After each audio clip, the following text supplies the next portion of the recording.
In this video, you will learn about Section 3 covered programs and how Section 3 applies to public and Indian housing programs.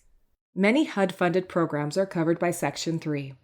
Section 3 can apply to certain HUD programs funded by the Office of Public and Indian Housing, the Office of Community Planning and Development, the Office of Housing Rental Assistance Demonstration, the Office of Multifamily Housing, the Office of Lead Hazard Control and Healthy Homes, and mixed finance projects or development.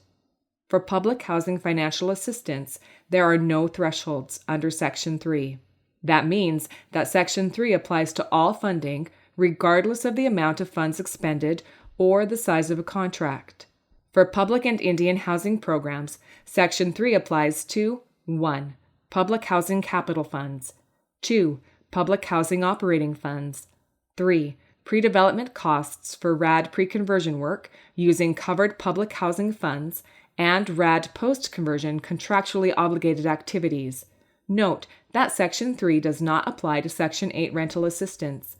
And 4. Mixed finance development.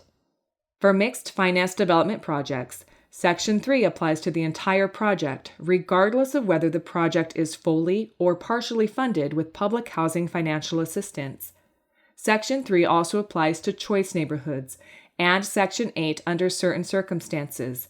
Section 3 applies to choice neighborhoods and Section 8 in connection with projects funded with Housing and Community Development, HCD, financial assistance. This means that Section 3 will apply to all choice neighborhoods projects, phases, or activities if HCD assistance is included in an applicable project, meaning the work being conducted is housing rehab, housing construction, or public construction, and the HCD funding exceeds the threshold of $200,000. Phases and activities that are not funded by HUD financial assistance that are part of the Choice Neighborhoods Transformation Plan are not subject to the Section 3 requirements. Section 3 also applies to Section 8 assisted properties in some cases. Section 8 assisted properties are properties or projects that receive Section 8 project-based or tenant-based monthly rental assistance payments, which are not covered by Section 3. Such properties may also receive other funding, such as CDBG or HOME, for rehabilitation or construction activities.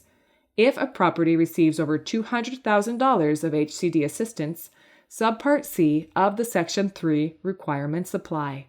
Section 3 does not apply to Section 8 Housing Choice Vouchers, Section 8 Monthly Rental Assistance Payments, including project-based vouchers and project-based rental assistance contract payments, Section 8 Rental Assistance under RAD, Material Supply Contracts, and Indian and Tribal Preferences under Part 75.3c.